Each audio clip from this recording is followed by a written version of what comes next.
katuparan sa unang 100 araw ng kanyang paglilingkod sa lungsod ng Maynila. Isang patunay ng tapat at bilis-kilos na serbisyo para sa bawat Manileño. Mga Manileño, muli kagalang-galang Mayor Francisco Isko Moreno Domagoso.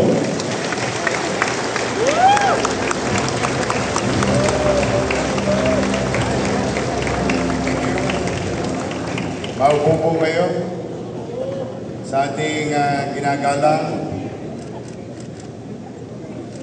maganda, masipag na Vice Mayor Chi Atienza, ang ating mga minamahal na kapwa halal ng bayan, Congressman Ernix Dionisio. Ay, that's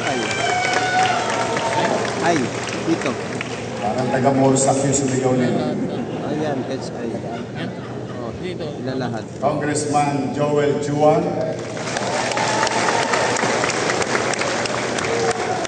Congressman Giselle Maceda.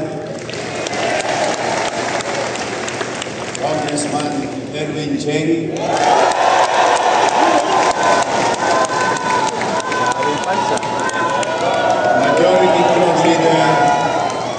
Majority Floor Leader Mon Yupanco.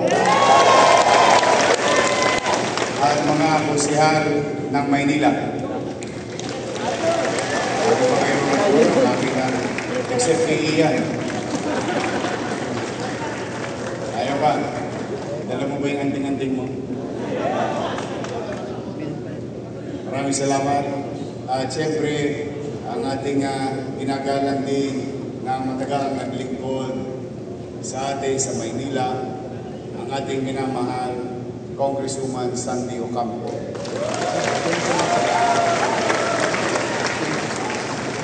At matagal din naglingkod sa atin sa lungsod ng Maynila, Congressman Amado Bagatsing.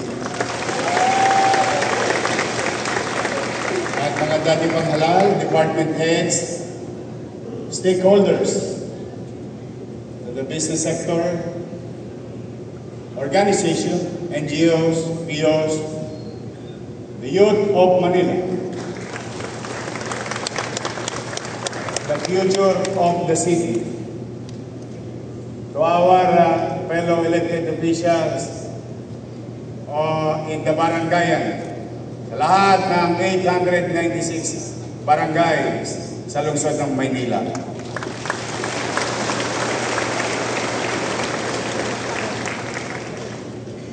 Sa aking partner, hindi sa City Hall, sa bahay. May kasimpa. Tiny, my wife,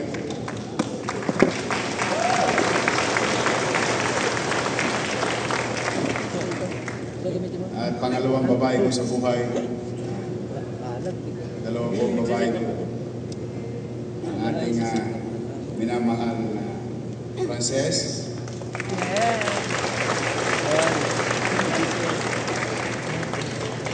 She's been helping around without me. DY. Mawawala. But anyway, welcome. And let me, I don't want to take much of your time. I know that all of you have mga gawain din kayo. But to the department heads of the City of Manila, magandang umaga. Sandang araw na po nang simula na tayo'y manungkulan. Dahil sa sigaw ng taong bayan, bumalik ka na.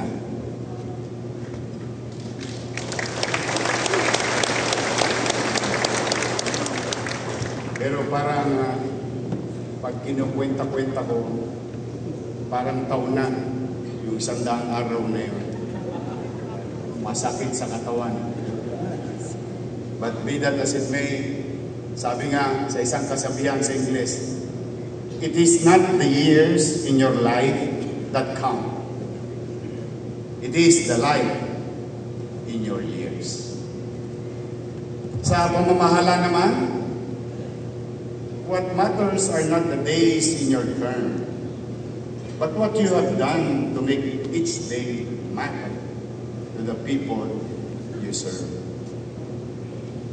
We hit the ground running, and that is literal, as I am committed to you last inaugural session. Naunang aksyon kaysa inaugurasyon. Gawa bago salita. 100 days ago, we were left not only with the mountains of death, but also with the mountains of garbage. 100 days ago, I was expecting to inherit a clean city. But what I got instead was a dirty one. Trash-littered city streets, which were full of uncollected garbage.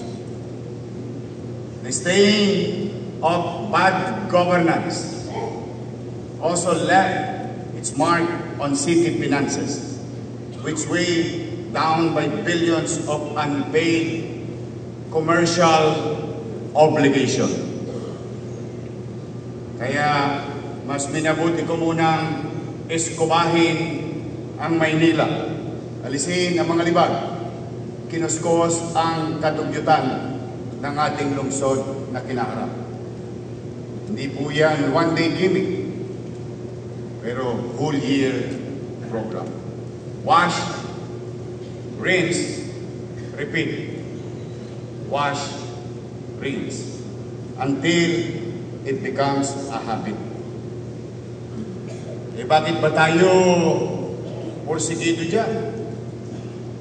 Kasi sa paglilinis ay hindi lang daily activity of the city government, but a daily lesson to teach the people by example na maging zero tolerant tayo sa dumi at walang kaayusan. Sa loob ng 2 linggo, bago po natin naibalik agad ang normal na garbage collection sa City of Manila.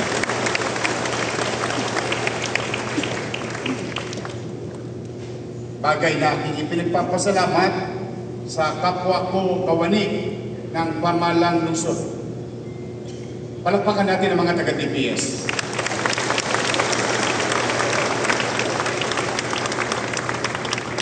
We owe it to them. Araw-araw, gabi-gabi. Talagang yung mga bulo, bunduking basura ay talagang isinantabi nila lahat. Hinakot lahat.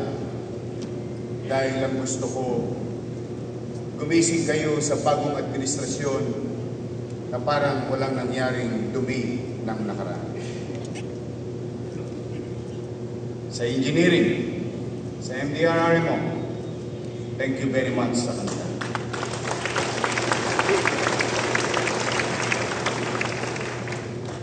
Ano ang mensaheng hatid nito sa Manileño at sa buong mundo? May gobyerno na sa lungsod ng Maynila.